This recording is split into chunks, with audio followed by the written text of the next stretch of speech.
क्या आपके घर में भी सिट्रस फैमिली के प्लांट्स लगे हुए हैं? ट्रीज आप कह लें।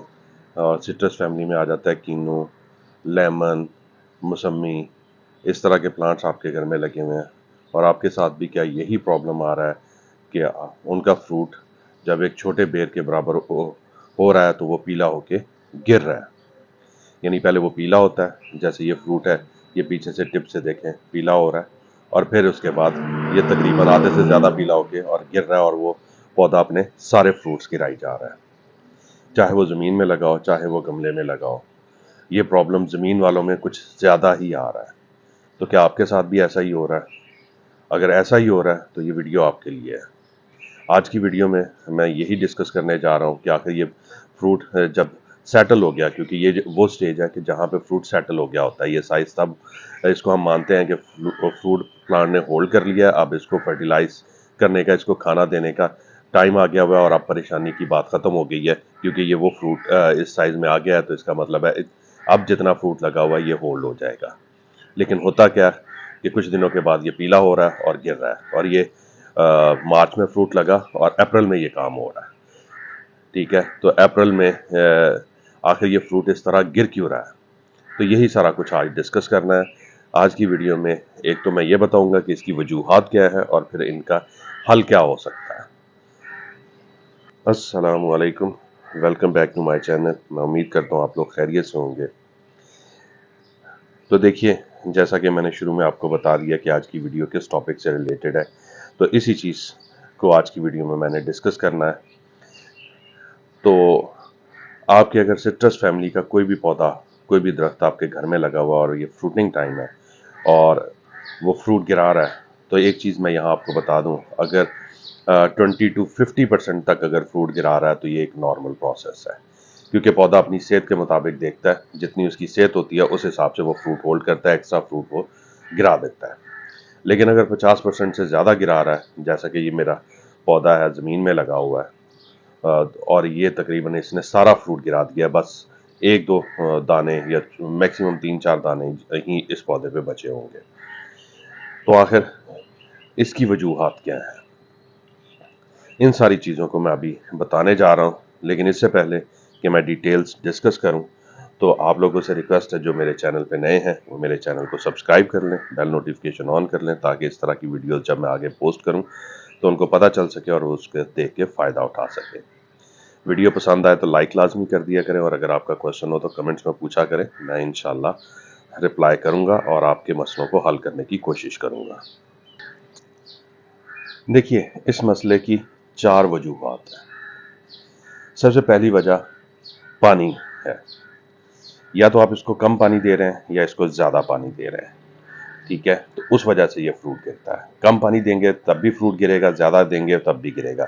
लेकिन एक चीज़ है कि कम पानी देंगे तो फ्रूट जो है वो श्रिंक होगा, मतलब झुर्रियाँ पड़ेंगी उसके ऊपर और लगेगा कि इसमें पानी की कमी की वजह से ये गिर रहा है।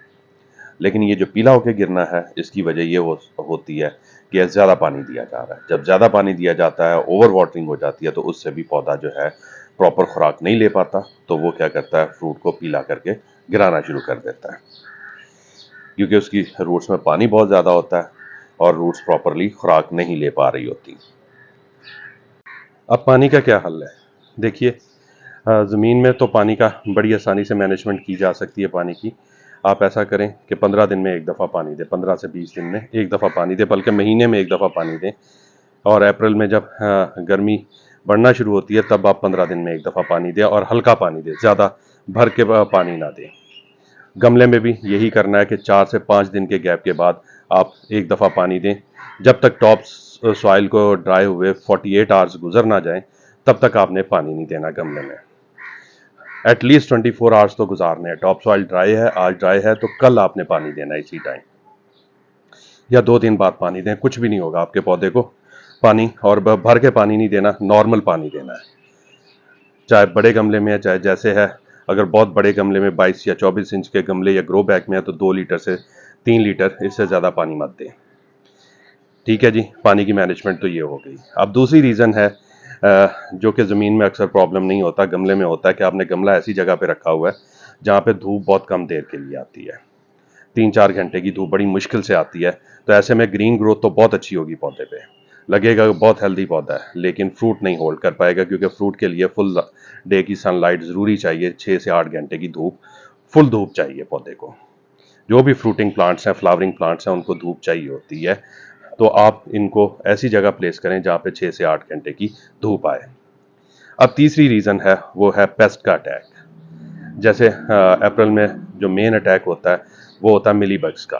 मिलीबग्स अगर बहुत ज़्यादा लग जाएं तब भी फ्रूट पौधा नहीं होल्ड कर पाता, या फिर थ्रिप्स वगैरह कोई भी पेस्ट का अटैक है तो उसकी वजह से भी पौधा कमज़ोर हो जाता है, क्योंकि ये रस चूसने वाले कीड़े होते हैं, पौधे का रस चूस लेते हैं, जिससे फिर पौधा फ्रूट प्रॉपरली होल्ड नहीं कर पाता।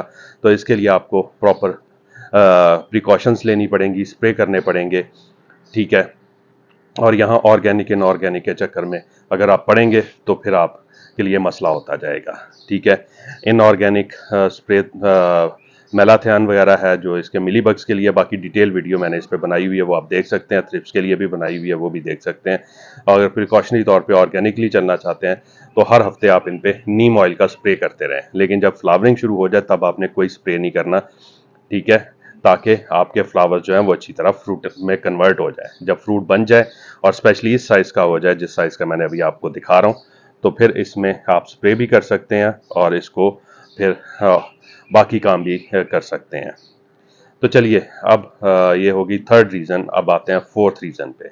जो सबसे मेन रीज़न है वो है खुराक की कमी। यानी आपने पौधे को प्रॉपर खुराक नहीं दी, जो कि आपको दिसंबर, जनवरी और फरवरी के महीने में अच्छी खुराक देनी चाहिए थी, जिससे पौधा इस काबिल होता कि वो फ्रूट होल्ड करता। ये जो मैंने शुरू में 30 to 50% ड्रॉपिंग की बात की है, वो भी इसीलिए ड्रॉप कर रहा होता है पौधा, क्योंकि पौधा अपनी सेहत के मुताबिक फ्रूट रख रहा होता है। लेकिन अगर बहुत ही वीक होगा तो वो आहिस्ता आहिस्ता करके सारा फ्रूट ड्रॉप कर देगा। तो इसलिए खुराक की कमी आपने बिल्कुल नहीं होने देनी। और इस मसले का हल भी आपका पहले है, यानी आप फरवरी तक इसको अच्छी क्वांटिटी में पोटाश भी दें और बाकी फर्टिलाइज़र जो इसके फूड इंग्रेडिएंट्स हैं, नाइट्रोजन, फास्फोरस, वो भी दें। जिसके लिए अगर आप देखें कि अगर आपका पौधा ज़मीन में है तब भी उसको अच्छी सी पोटाश दें, तकरीबन 250 से उसकी एज के हिसाब से 250 से 1000 ग्राम तक, यानी 1 किलो तक पोटाश दी जाती है। फार्मर इसी तरह देते हैं, ठीक है, थोड़ी थोड़ी करके। तो वो पोटाश आप ज़मीन में दें, लेकिन गमले में है तो इसमें आप 10-10 ग्राम पोटाश पानी में मिक्स करके हर 15 दिन के बाद इसको देते रहें। दिसंबर के आखिर से शुरू हो जाएं और देते रहें। और साथ इसके NPK का स्प्रे वगैरह भी करें, या बेस में स्लो रिलीज NPK आती है वो दें, नहीं तो कंपोस्ट अच्छी क्वांटिटी में डालें, ठीक है। और वो मैंने उस पर भी वीडियो बनाई हुई है कि कैसे कंपोस्ट देनी है, ठीक है, और पौधे को कैसे पोटाश देनी है। उसका लिंक मैं ऊपर आई बटन में भी दे दूंगा और नीचे डिस्क्रिप्शन में भी, आप उसको देख सकते हैं।